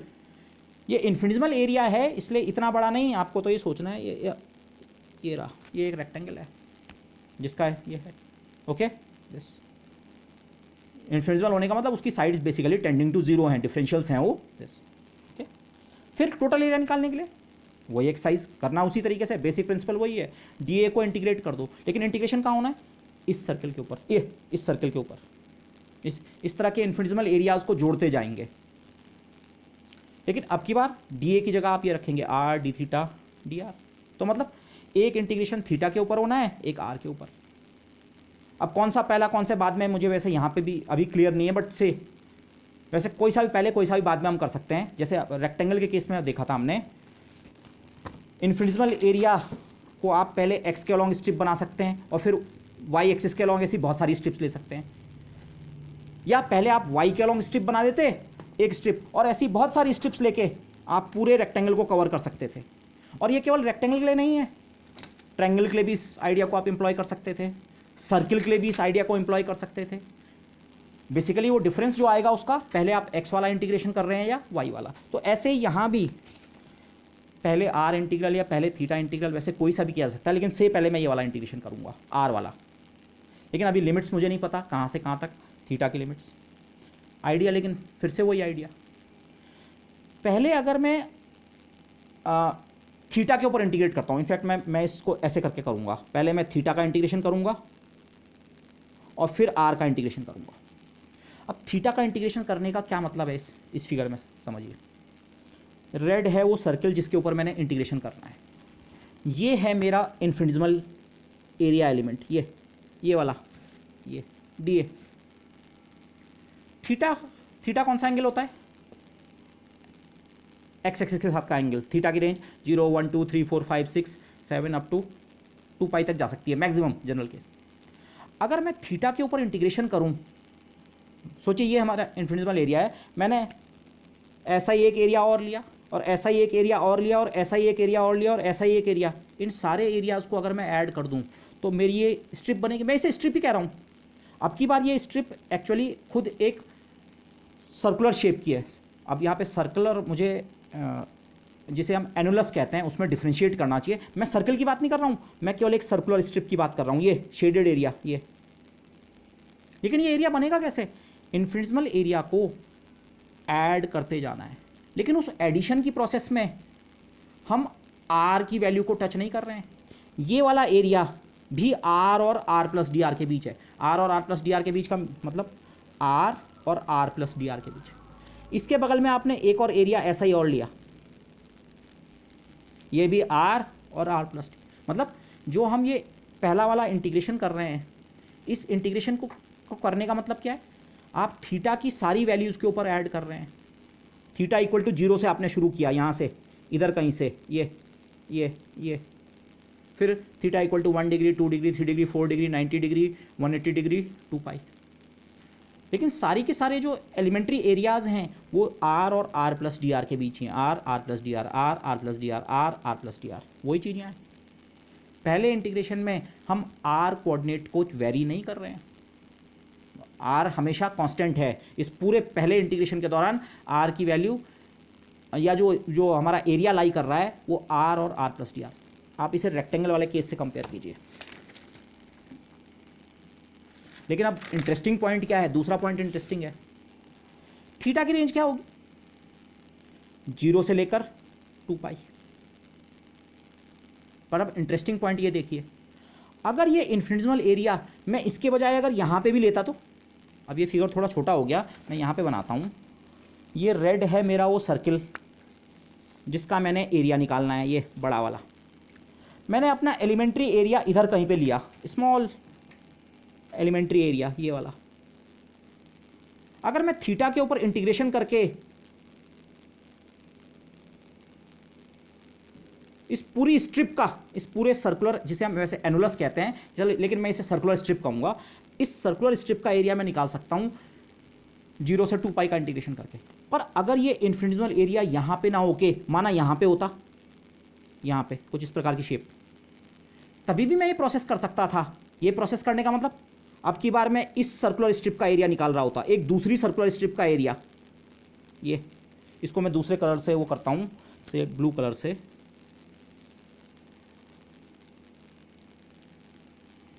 एरियाज़ की न्यूमेरिकल वैल्यू अलग होगी, वो हमें नहीं, वो मैथमेटिक्स अपने आप सही आंसर देगी। बट पॉइंट ये है, इस इंटीग्रेशन को करने में भी स्ट्रिप के आर और आर प्लस डी आर की वैल्यू चेंज नहीं हो रही है। पूरी स्ट्रिप में आर से लेकर आर प्लस डी आर की वैल्यू फिक्स्ड है। इस स्ट्रिप में भी, इस स्ट्रिप और इस स्ट्रिप में अलग अलग है, लेकिन इस स्ट्रिप में या इस स्ट्रिप में आर से लेकर आर प्लस डी आर की वैल्यू फिक्स्ड है। लेकिन इंपॉर्टेंट पॉइंट है थीटा की रेंज। इस स्ट्रिप के लिए भी थीटा की रेंज 0 से 2 पाई है और इस स्ट्रिप के लिए भी थीटा की रेंज 0 से 2 पाई है। This is the point two contrast this situation with this and this. Cartesian system में जब रेक्टेंगल को कर रहे थे, हर एक्स इंटीग्रल की रेंज 0 से a तक आई थी। इससे फ़र्क नहीं पड़ा था वो स्ट्रिप यहाँ पे है कि इससे ऊपर वाली है या इससे नीचे वाली है, हर स्ट्रिप के लिए एक्स इंटीग्रेशन की रेंज 0 से a तक। लेकिन सर्किल के केस में एक्स इंटीग्रेशन की रेंज y डिपेंडेंट बन रही थी। इसके हिसाब से कि वो स्ट्रिप हमने कहाँ पे चूज़ की है, उसकी लिमिट्स ऑफ इंटीग्रेशन अलग अलग बन रही थी। लेकिन अगर इसी सर्किल को मैं आर थीटा कोऑर्डिनेट में जाके इंटीग्रेट करता हूँ तो अब स्ट्रिप्स नहीं बन रही हैं, अब की बार सर्कुलर स्ट्रिप्स बन रही हैं। थीटा के ऊपर इंटीग्रेशन सर्कुलर स्ट्रिप देता है, लेकिन आप कोई भी सर्कुलर स्ट्रिप उठाएं वो 0 से 2 पाई तक के इंटीग्रल से ही मिलेगी। तो मतलब अगेन जब मैं ये थीटा इंटीग्रल करूँगा तो हर थीटा इंटीग्रेशन की रेंज मेरी बनेगी 0 से 2 pi, and this is essentially the whole point. मुझे थीटा का इंटीग्रल करते हुए आर कोऑर्डिनेट्स से कन्फ्लिक्ट नहीं होने वाला है। कन्फ्लिक्ट का मतलब मेरा ये था, ये है कन्फ्लिक्ट का मतलब, ये एक्स के ऊपर इंटीग्रेशन कर रहा हूँ लेकिन एक्स इंटीग्रेशन की जो लिमिट्स हैं वो खुद वाई पे डिपेंड कर रही हैं। और ऐसा हुआ क्यों फंडामेंटली, और इसके कारण इशू क्या आया? इसके कारण जब तक मैं ये एक्स इंटीग्रेशन पूरा नहीं कर लेता हूँ तब तक मैं वाई वाला इंटीग्रेशन नहीं कर सकता हूँ, क्योंकि एक्स का इंटीग्रेशन करके मुझे वाई का एक फंक्शन मिलने वाला है, जिस चीज़ को हम ऐसे कहते हैं ये इस इंटीग्रल को आप इस इंटीग्रल से बाहर नहीं निकाल सकते हैं। लेकिन यहाँ फिर से वही सहूलियत मिल जाएगी। मैं पहले थीटा के ऊपर इंटीग्रेशन करूँ तो थीटा की इंटीग्रेशन की रेंज मुझे 0 से 2 पाई रखनी है at any value of radius. Any value of radius मतलब चाहे मेरा सर्कुलर स्ट्रिप ये वाली बनती, ये ब्लू वाली या ये ब्लैक वाली या इससे बाहर वाली, कोई सी भी, हर किसी के लिए थीटा के इंटीग्रेशन की रेंज 0 से 2 पाई, 0 से 2 pi. That is for each annular ring. कोई भी एनुलर रिंग हो जो आर से आर प्लस डी आर के बीच लाई कर रहा है, the range of theta is same from 0 to 2 पाई। तो ये डी ए का एक्सप्रेशन, ये वाला are d theta D R, ये ऐसे ही रखा, थीटा की रेंज 0 से 2 पाई तक। आर की रेंज मैंने अभी रखी भी नहीं है, बट थीटा का इंटीग्रल मुझे ऐसे ही करना है और मुझे कुछ नहीं करना है। तो अब आप देखिए इस इंटीग्रल को मैंने सीधे सीधे कर दिया, थीटा के रेस्पेक्ट में इंटीग्रल कर रहे हैं तो आर उस समय कांस्टेंट की तरह। रिमेंबर पोलर कोऑर्डिनेट सिस्टम में आर और थीटा इंडिपेंडेंट वेरी करते हैं, तो आर और डी आर का थीटा के इंटीग्रल में कोई रोल नहीं है, वो इंटीग्रेशन से बाहर। डी थीटा का इंटीग्रल 0 से 2 पाई तक आपको सिंपली 2 पाई देगा। अब आपको केवल आर के ऊपर इंटीग्रेशन करना है, आर के ऊपर इंटीग्रेशन, ये जिस चीज़ को मैंने यहाँ पे या इस फिगर में समझिए, एक स्ट्रिप, दूसरी स्ट्रिप, तीसरी स्ट्रिप, अगर आप सेंटर से लेकर और ऐसी स्ट्रिप्स को जोड़ते जाएं, ऐसी सर्कुलर स्ट्रिप्स को, कहाँ से कहाँ तक, r इक्वल टू 0 से लेकर a तक, तो आपका पूरा सर्कल बन जाएगा। मुझे इस पूरे सर्कल का एरिया निकालना है, मुझे केवल एक पट्टी का एरिया नहीं निकालना है, एक सर्कुलर पट्टी का, मुझे तो पूरे का एरिया चाहिए। लेकिन इस पूरे सर्कल को आप ऐसी सर्कुलर पट्टियों से मिलकर बना सकते हैं। एक पट्टी जिसका रेडियस 0, एक पट्टी जिसका रेडियस 0.1, 0.2, 0.3, 0.4 अप टू a, मतलब r की जो लिमिट्स ऑफ इंटीग्रेशन होंगी 0 to a ये कीजिए। लेकिन पॉइंट ये है, उस चीज़ को मैंने यहाँ पे नहीं दिखाया, मैंने लास्ट में दिखाया है। यहाँ पे मैं आर और थीटा के इंटीग्रल्स को पहले ही स्टेप से अलग अलग कर सकता था। उसका रीज़न ये है, और फंडामेंटल रीज़न ये है, जो प्रॉब्लम है, प्रॉब्लम थी सर्कल का एरिया। प्रॉब्लम की सिमेट्री कोऑर्डिनेट सिस्टम हमने ऐसा वाला चूज़ किया जो उस सिमेट्री को रिस्पेक्ट करता है, तो उसके कारण आप आर का इंटीग्रल और थीटा का इंटीग्रल इस स्टेप से ही अलग कर सकते हैं। यहाँ मैंने अलग अलग नहीं किया है, मैंने यहाँ भी इसको अभी इस तरह से किया, पहले थीटा का इंटीग्रल किया, आर के इंटीग्रल के अंदर ही किया, लेकिन उसके बाद 2 पाई कांस्टेंट है, इंटीग्रल से बाहर आ गया। आर डी आर का इंटीग्रल 0 से a तक मुझे देगा a²/2, 2 से 2 कैंसिल, पाई a² निकल गया। बट ये जो चीज़ मैं आपको बता रहा था, पूरा सर्कल बनाने के लिए ये जो मैंने अलग अलग कलर से शेड कर रखे हैं, ऐसे कई स्ट्रिप्स को अगर ऐड करूं टोटल एरिया बन जाएगा। कार्टेशियन वाले से इसको कंपेयर कीजिए, एलिमेंट्री एरिया लिया, थीटा के ऊपर इंटीग्रेशन किया तो उस एलिमेंट्री एरिया से हमें एक सर्कुलर स्ट्रिप का एरिया मिल गया। अब की बार स्ट्रिप रेक्टेंगुलर नहीं है, ये सर्कुलर स्ट्रिप, और ऐसी बहुत सारी सर्कुलर स्ट्रिप्स को ऐड करूं, इंटीग्रेशन करूं आर के ऊपर, तो पूरे ये r d theta elementary area, theta के ऊपर इंटीग्रेशन कर दिया। थीटा के ऊपर इंटीग्रेशन होने से अब तो आप इस चीज़ को सीधे भी कर सकते हैं, मुझे थीटा के ऊपर इंटीग्रेशन करना है, मुझे आर की चिंता नहीं करनी है, आर डी आर वैसे का वैसे ही रखो। डी थीटा का इंटीग्रल 0 से 2 पाई तक देगा 2 पाई। और यहाँ पे मैं एक पॉइंट और रिमाइंड कराना चाहूँगा, स्कूल में 10th से भी पहले 6th, 7th, 8th क्लासेस में आप इस तरह का एरिया निकालते हैं। एक सर्किल है जिसका रेडियस आर है और एक थोड़ा उससे बड़ा सर्किल है जिसका radius r plus d r है, तो उन दोनों के बीच जो ये पतली सी पट्टी है उसका एरिया, बड़े एरिया में से छोटा एरिया सब्ट्रैक्ट कर दो, pi r plus d r square में से पाई आर स्क्वायर घटा दो। लेकिन साथ में यहाँ पे एक चीज़ का और ध्यान रखना है, डी आर स्क्वायर वाला जो टर्म मिलेगा उसको नेग्लेक्ट कर देना है। डी आर एक इन्फिजिबल क्वांटिटी है, तो डी आर का स्क्वायर और भी छोटा होगा, तो ये टर्म इतने के बराबर बनता है। आप ऐसे भी निकालते हैं इसे, लेकिन यहाँ पे मैंने ऐसे नहीं निकाला इंटीग्रेशन से। ये सारे पॉइंट्स यहाँ पे बताने के नहीं हैं, ये तो बहुत एलिमेंट्री है। बट मेरा मेन पॉइंट ये था, जब मैं plane polar coordinate system use करता हूँ तो इंटीग्रेशन की करके जो हम ये एरिया निकालना चाहते हैं ये इतना आसान हो जाता है। कार्टेशियन में भी हम इसे कर सकते हैं, पर कार्टेशियन में ध्यान रखना पड़ता है, और ये भी फिर भी एलिमेंट्री प्रॉब्लम है। बट जो मैं मेन पॉइंट एम्फसाइज कर रहा हूँ वो यही है, अगर आप प्रॉब्लम की सिमेट्री को रेस्पेक्ट करने वाला कोऑर्डिनेट सिस्टम चूज़ करेंगे तो होपफुली आपकी प्रॉब्लम सॉल्व करना आसान हो जाएगा। ओके बस। वैसे इस एरिया को एक और तरीके से भी आप निकालते हैं। इस स्ट्रिप को अगर आप काट के खोल दीजिए, ये ऑलमोस्ट एक रेक्टेंगल बनेगा, और उस रेक्टेंगल की लेंथ होगी इसका पैरामीटर 2πr, और उस रेक्टेंगल की विड्थ होगी dr, जिस भी तरीके से आप करें बस। ओके, और फिर ये एक एनुलर रिंग जो मिला, इसके एरिया को अगर आप r के ऊपर इंटीग्रेट कर दें 0 से लेकर a तक तो आपको πa² मिल जाएगा टोटल बस। अच्छा, यहाँ पे लेकिन जो मैं एक पॉइंट कह रहा था, यहाँ पे मैंने इंटीग्रेशन इस तरीके से किया, पहले थीटा के ऊपर इंटीग्रेशन किया, फिर r के ऊपर। मैं पहले r के ऊपर का इंटीग्रेशन भी कर सकता था। उसका कोऑर्डिनेट्स के टर्म में क्या मतलब है, ग्रिड के टर्म्स में क्या मतलब है, ये आपका एक एलिमेंट्री एरिया है। पहले आप r के ऊपर इंटीग्रेशन कर रहे हैं, थीटा को वेरी नहीं कर रहे हैं। हमारा एलिमेंट्री एरिया लाई कर रहा था ये कुछ ऐसा, कोऑर्डिनेट सिस्टम में मेरा जो एलिमेंट्री एरिया था कुछ ऐसा था, ये थीटा से लेकर थीटा प्लस डी थीटा के बीच। मैंने ओरिजिन से लेकर और जहां पे मेरे सर्किल की बाउंड्री है, ये रेड सर्किल की बाउंड्री, यहां तक का ये टोटल एरिया कंप्यूट कर दिया। ये वाला ये एरिया तो मुझे पता है, ये वाला यहां से हमने स्टार्ट किया r into D R into D theta. अगर मैं ऐसे सारे एरियाज को ऐड कर दूं, इसमें ये वाला एरिया भी ऐड कर दूं, ये वाला भी, ये वाला भी, ये वाला भी, ये वाला भी, इन सारे एरियाज को ऐड करने का मतलब ये सारे के सारे एरिया थीटा से लेकर थीटा प्लस डी थीटा के बीच ही लाई कर रहे हैं। मतलब थीटा कोऑर्डिनेट वेरी नहीं कर रहा है, लेकिन आर कोऑर्डिनेट वेरी कर रहा है। ये वाला आप बोलेंगे ये वाला एरिया डिस्टेंस आर पे लाई कर रहा था, आर से आर प्लस डी आर तक है, पर हम कहते हैं it lies at the distance r, origin से आर डिस्टेंस पे। ये वाला एरिया ओरिजिन से 0 डिस्टेंस पे, ये वाला 0.1, 0.2, 0.3, 0.4, और ये वाला एरिया ओरिजिन से ए डिस्टेंस पे। तो मतलब अगर मैं आर के ऊपर पहले इंटीग्रेशन करूं 0 से लेकर ए तक, तो बेसिकली इस एरिया के बजाय मैंने इस स्ट्रिप का एरिया निकाल दिया है। एलिमेंट्री एरिया को हम फिर से स्ट्रिप में कन्वर्ट कर रहे हैं, बट स्ट्रिप्स अगेन रेक्टेंगुलर नहीं बनी, अब की बार सर्कुलर बनी। ये एक छोटा सी स्लाइस, अगर आप इसे एक पिज़्ज़ा का एक बहुत बारीक सा स्लाइस सोचें, ये एक सर्किल, ये मैं इसे बहुत बारीक स्लाइस क्यों कह रहा हूँ, इस स्लाइस का जो ये एंगल है केवल डी थीटा है, इन्फिनिटेसिमल एंगल का है, बट ये टोटल एरिया आपने निकाल दिया है अगेन। लेकिन यहाँ पे इंटरेस्टिंग पॉइंट क्या है, अगर ये एरिया मैं यहाँ के बजाय अगर यहाँ पे भी लेता, यहाँ पे फॉर एग्जांपल किसी दूसरी लोकेशन पे,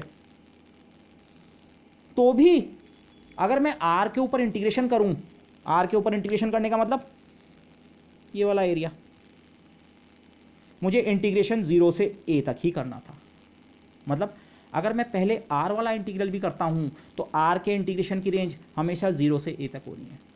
अब इस चीज़ को देखना बड़ा आसान है, आप इस तरह यही स्ट्रक्चर में अगर इसमें बनाऊं, चाहे मैं ये वाला एरिया निकालूं, चाहे ये वाला निकालूं, चाहे ये वाला निकालूं,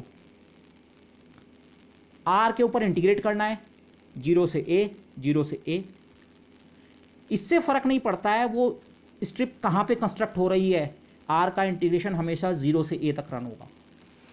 फिर से points to compare with rectangle.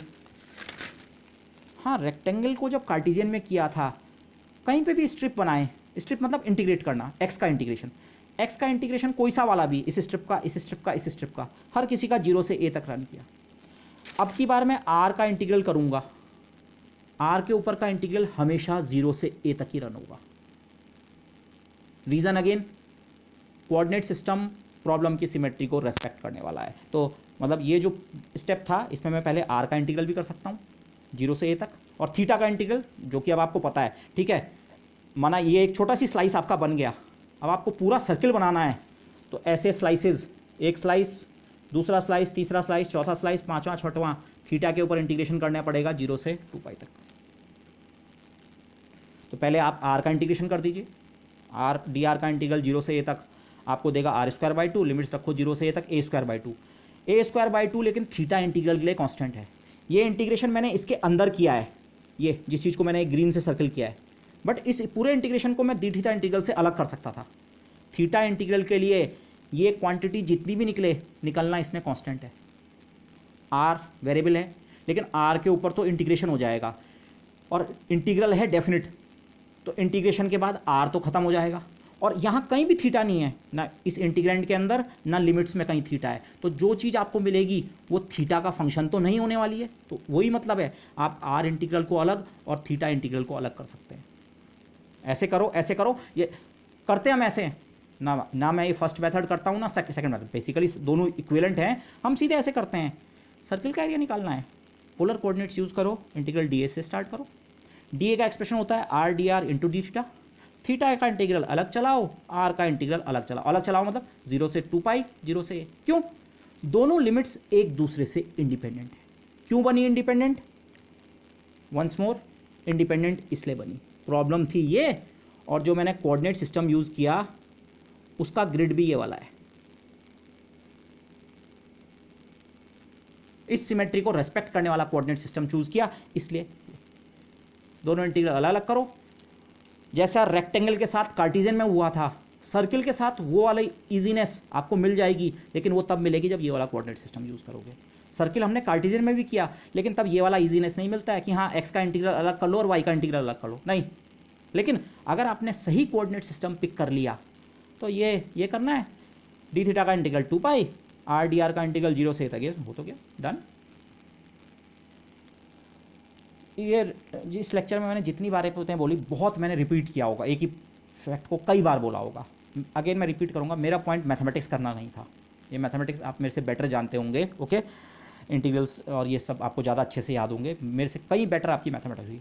जिस पॉइंट को मैं मेनली इम्फेसाइज करना चाह रहा था, ये एरिया इतना सी काम रह जाता है अगर आपने प्रॉब्लम की सिमेट्री के हिसाब से अडेप्टेड कोऑर्डिनेट सिस्टम यूज़ किया। ऐसा नहीं है कि अगर आपको ये कोऑर्डिनेट सिस्टम इस्तेमाल करना नहीं आता है तो आप इस एरिया को नहीं निकाल सकते हैं, निकाल सकते हैं। आप कार्टेशियन में हमने ये एरिया निकाला, वहाँ पे भी कैलकुलेशन इतनी लंबी नहीं होगी, समझाने के लिए इतनी लंबी हुई, पर इतनी आसान तो नहीं होने वाली है, इससे तो ज़्यादा ये कैलकुलेशन होने वाली है। कार्टेशियन में भी कर सकते हैं, बट प्रॉब्लम का सॉल्यूशन करने में आपको ज़्यादा एफर्ट लगेगा। और ये तो थी बहुत एलिमेंट्री प्रॉब्लम, इसी आइडिया को आप अपने दिमाग में बैठा लीजिए। ये तो इंटीग्रेशन था। प्रॉब्लम सॉल्विंग का मतलब फिजिक्स में या मैथमेटिक्स में अलग अलग मीनिंग हो सकता है। कभी प्रॉब्लम सॉल्विंग का मतलब हो सकता है हम किसी डिफरेंशियल इक्वेशन को सॉल्व कर रहे हैं, कभी प्रॉब्लम एनालिसिस का मतलब हो सकता है हम सेंट्रीपिटल या इस तरह के एक्सलरेशन को निकालना चाह रहे हैं, कभी प्रॉब्लम सॉल्विंग का मतलब हो सकता है हमको इंटीग्रल करना है। तो लेकिन अगर आप प्रॉब्लम की जो सिमेट्री है उसको रेस्पेक्ट करने वाला कोऑर्डिनेट सिस्टम यूज़ करेंगे तो मोर ऑफन देन नॉट आपको प्रॉब्लम सॉल्व करने में सहूलियत मिलेगी। So that is the whole point, okay. अब मैं यहाँ पे कुछ आपको सवाल दे रहा हूँ, मैंने आंसर भी वैसे लिखे हुए हैं। माना आपको ये वाला रेड एरिया निकालना होता, एक सर्किल है माना ए रेडियस का, लेकिन पूरा सर्किल नहीं है, मैंने उसको ऐसे दिखाया है, आपने उस सर्किल को दो जगह से काट दिया। आपके बार एक पिज्जा का एक काफ़ी बड़ा स्लाइस हमने ले रखा है, लेकिन ये एंगल θ1 है, ये एंगल θ2, ये इन्फिनिजिबल नहीं है, काफ़ी बड़ा टुकड़ा है किसी सर्किल का जिसका स्टार्टिंग वाली लाइन का एंगल θ1 θ2 एंगल के बीच, इसका एरिया। या उससे पहले आप ये वाले निकालते, हाफ सर्किल का एरिया या क्वार्टर सर्किल का एरिया, ये सारे इसी तरह से होने हैं। मैंने सीधे कर दिया, ये वाला स्टेप जो है, ये सारी प्रॉब्लम्स जो हैं ये इस ग्रिड को रेस्पेक्ट कर रही है। यहाँ ये ग्रिड को रेस्पेक्ट करने का मतलब आप समझ रहे हैं, ये फिगर भी इसके अंदर छुपा हुआ है, ये फिगर इसके अंदर छुपा हुआ है, ये फिगर भी छुपा हुआ है इसके अंदर, ये सारी प्रॉब्लम्स इस कोऑर्डिनेट सिस्टम में जाके आपके दोनों इंटीग्रल सेपरेट आउट हो जाएंगे। आप आर का इंटीग्रल अलग से कर दीजिए, थीटा का इंटीग्रल, बस ध्यान ये रखना है लिमिट्स क्या रखनी है। आर 0 से a तक वेरी कर रहा है, थीटा माना इस जनरल केस की बात करूं, θ1 से लेकर केवल θ2 तक वेरी कर रहा है, उसके बाहर के एरिया में हमें इंटरेस्ट नहीं है, θ1 से θ2, ये हो गया एरिया सीधे। इस केस में θ1 की वैल्यू 0, θ2 की वैल्यू पाई, यहाँ पाई आ जाएगा, πa²/2 सर्किल के एरिया का हाफ। इस केस में θ1 की वैल्यू 0, θ2 की वैल्यू, θ1 की वैल्यू 0, θ2 की वैल्यू π/2, 90 डिग्रीज π/2, तो आप यहाँ π/2 रखेंगे तो आपको मिलेगा πa² / 4, सर्किल के एरिया का 1/4। जनरल केस में ये रहा आंसर। अगेन मैथमेटिक्स पॉइंट नहीं है, पॉइंट ये है क्यों ये प्रॉब्लम। और ज़रा इन प्रॉब्लम्स को आप कार्टेशियन में करके देखिए। प्रॉब्लम्स द सॉल्यूशंस आप कर सकते हैं बट सॉल्यूशन लेंदी हो जाते हैं। कार्टेशियन में सॉल्यूशन पोलर कोऑर्डिनेट्स में एक लाइन में 3 स्टेप्स में आपका आंसर आ गया। ओके बस रीज़न, इस रीज़न को, इस फिगर को फिर से वो कीजिए। ये हर एक फिगर इस ग्रिड के अंदर छुपा हुआ है। छुपा हुआ का मतलब ये ग्रिड, ये कोऑर्डिनेट सिस्टम इन प्रॉब्लम्स की सिमेट्री को रेस्पेक्ट करता है। ये फिगर इसके अंदर है, यही तो है फिगर। θ1 एंगल पे एक रेडियल लाइन, θ2 एंगल पे एक रेडियल लाइन और एक सर्किल का आर्क। ये वाला, ये तो बड़ा आसान है। ये वाला, ये भी है। ये प्रॉब्लम की सिमेट्री के हिसाब का कोऑर्डिनेट सिस्टम लोगे। सॉल्यूशन करना यूजुअली, जैसे सॉल्यूशन मतलब इस समय में इंटीग्रेशन करना है, इंटीग्रेशन करना बहुत आसान हो गया। ठीक है बस। और एग्जांपल्स मैं इसमें ले सकता हूँ। माना आपको केवल ये एरिया निकालना है। ये इन्फिनिटेसिमल एरिया नहीं है, इन्फिनिटेसिमल ऐसा ही एरिया था लेकिन वो बहुत छोटा सी था। ये ऐसा वाला, आपको एक बड़ा एरिया लेना है। आप इस तरह सोचिए, पहले आप पे एक सर्किल था लेकिन आपने उस सर्किल के अंदर एक छोटा सर्किल और बनाया। और इस पूरे एरिया की भी बात नहीं कर रहे, इसमें भी आपने एक θ1 और θ2 डायरेक्शंस दो ली। ये वाला एरिया ए और बी रेडियस के, ए और बी स्मॉल नहीं है, ए और बी के बीच बहुत अंतर हो सकता है। ए 1 मीटर हो सकता है, बी 50 मीटर हो सकता है। ए और बी दो सर्किल्स हैं ए और बी रेडियस के, और θ1 से θ2 एंगल तक केवल ये वाला एरिया। अगेन मैं वही पॉइंट रिपीट करूंगा, ये स्ट्रक्चर भी हमारे उस ग्रिड में छुपा हुआ है, ये वाला। अब की बार इसका मतलब केवल एक इन्फिनिटेसिमल एरिया नहीं है, एक बड़ा एरिया हो सकता है, ये वाला, ये और ये, लेकिन ये भी इसमें इन ग्रिड लाइन से ही बड़े आराम से बन जाएगा। तो ये एरिया भी मैं कंप्यूट कर सकता हूँ। ठीक है, अगर इनर रेडियस ए है, आउटर रेडियस बी है, एंगल्स θ1 से और θ2 तक वेरी कर रहे हैं। डी थीटा नहीं है, ये स्मॉल एंगल नहीं है डी थीटा, ये लार्ज एंगल हो सकता है। ओके, तो करना वही है, R D R into D theta का इंटीग्रल, आर के ऊपर इंटीग्रल ए से लेकर बी तक, थीटा के ऊपर इंटीग्रल θ1 से, ये ऐसा हो जाएगा। ओके, यहाँ पे मैंने केवल स्कूल मेथड से कंपेयर करने के लिए वो लिखा है। अगर आपको स्कूल लेवल पे अगर ये प्रॉब्लम दी जाती है, आपको इंटीग्रेशन नहीं आता है, तभी भी स्टूडेंट्स इस प्रॉब्लम को सॉल्व करते हैं। आपको ये एरिया निकालना है, यही वाला। इनफैक्ट ये इंटीग्रेशन अगर आप पोलर कोऑर्डिनेट्स यूज़ कर रहे हैं, ये इससे आसान है। यहाँ पे आप कैसे करते हैं, पहले आप पॉसिबली इस पूरे एरिया को निकालेंगे, जिसको मैं ग्रीन से शेड कर रहा हूँ, ये वाला, ये आप कैसे निकालते हैं, इससे बड़े एरिया में से छोटा एरिया घटा दो, πb² में से। लेकिन ये तो इस पूरे ग्रीन वाले का एरिया है। अब ये जो पूरी ग्रीन स्ट्रिप है, ये 2π एंगल कवर कर रही है, और ये पूरी स्ट्रिप एक जैसी है। एक जैसी मतलब 2π एंगल में इसने इतना एरिया कवर किया, 2π एरिया में।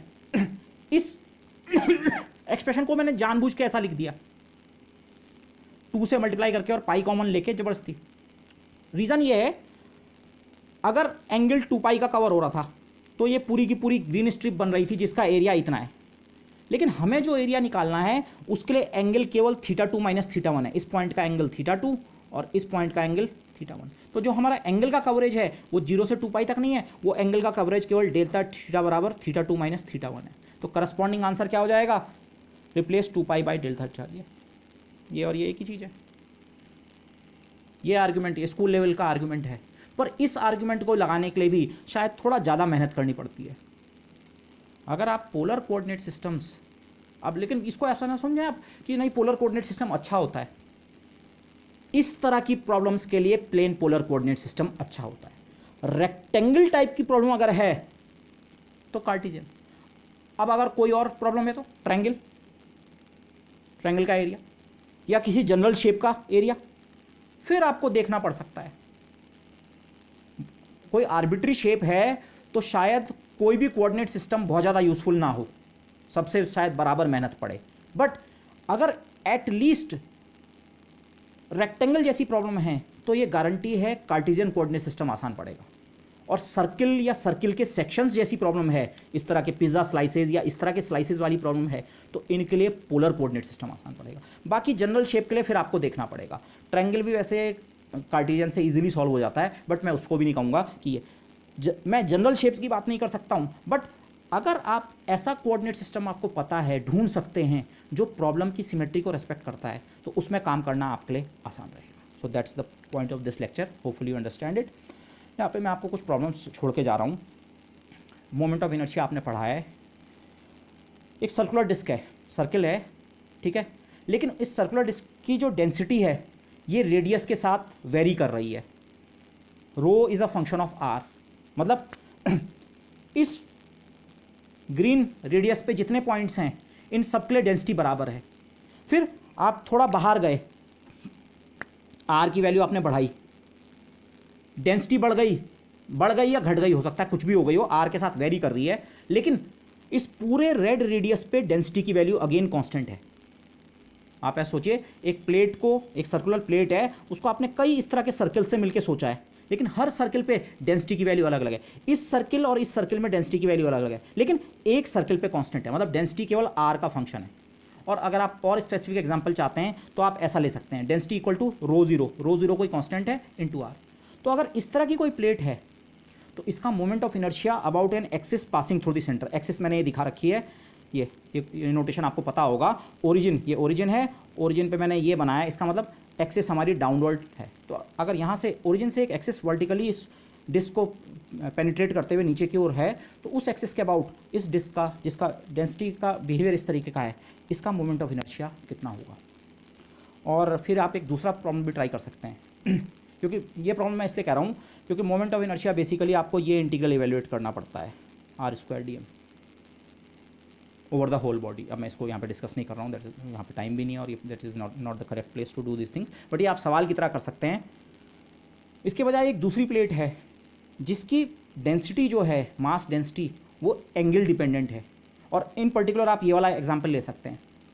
देखिए, एक डिस्क सोचिए, डिस्क की डेंसिटी ऐसी है, इस डायरेक्शन में अलग है, इस डायरेक्शन के हर पॉइंट पे डेंसिटी सेम है, लेकिन किसी दूसरी रेडियल डायरेक्शन में डेंसिटी जो है उसकी वैल्यू इस डायरेक्शन से अलग है। इस आप ऐसा सोच सकते हैं, अगर मैंने इसको बोल्ड करके दिखाऊं और इसको और बोल्ड करके, माना ये जितनी मैंने ये थिकनेस बनाई है, ये माना इन डायरेक्शंस की डेंसिटी है। इस डायरेक्शन में डेंसिटी कम है, इस डायरेक्शन में डेंसिटी ज़्यादा है, इस डायरेक्शन में डेंसिटी और ज़्यादा है, और किसी डायरेक्शन में स्पेसिफिक अगर ये वेरिएशन है, तो क्या आप इन सिस्टम्स के लिए, इस तरह की डिस्क्स के लिए जिनकी मास डेंसिटी यूनिफॉर्म नहीं है, यहाँ आर का फंक्शन है, यहाँ केवल थीटा का फंक्शन है, अगर मास डेंसिटीज़ ऐसी हैं तो क्या आप इन सिस्टम्स के मोमेंट ऑफ इनर्शिया निकाल सकते हैं? आप इन प्रॉब्लम्स को, एटलीस्ट इस प्रॉब्लम को कार्टेशियन में भी ट्राई कीजिए और पोलर में भी, और इस प्रॉब्लम को भी, इसको तो मैं कहूँगा केवल पोलर में ट्राई कीजिए, बट अगेन आपको क्लियर हो जाएगा इन प्रॉब्लम्स के लिए इस तरह की सिमेट्री की बात हो रही है, या तो ऐसी सिमेट्री या ऐसी सिमेट्री।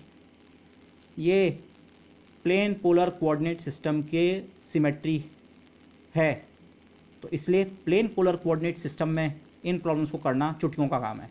कार्टेशियन में भी आप कर सकते हैं, but it requires much more effort. Okay, तो ये मैं दो प्रॉब्लम्स की तरह आपको दे रहा हूँ। नेक्स्ट लेक्चर में मैं कोशिश करूँगा थोड़ा सी एक और प्रॉब्लम डिस्कस करूँगा, गॉसियन इंटीग्रल जिसे हम कहते हैं, ठीक है। प्लेन पोलर कोऑर्डिनेट्स को यूज़ करने का एक बहुत बड़ा एडवांटेज, वो एक सिंगल प्रॉब्लम है लेकिन मैं उसे एक बहुत बड़ा एडवांटेज मानता हूँ of using the plane polar coordinates. और उसके बाद हम बात करेंगे 3 डायमेंशनल कोऑर्डिनेट सिस्टम्स की। Okay, so with that I would like to conclude this discussion. Thank you everybody.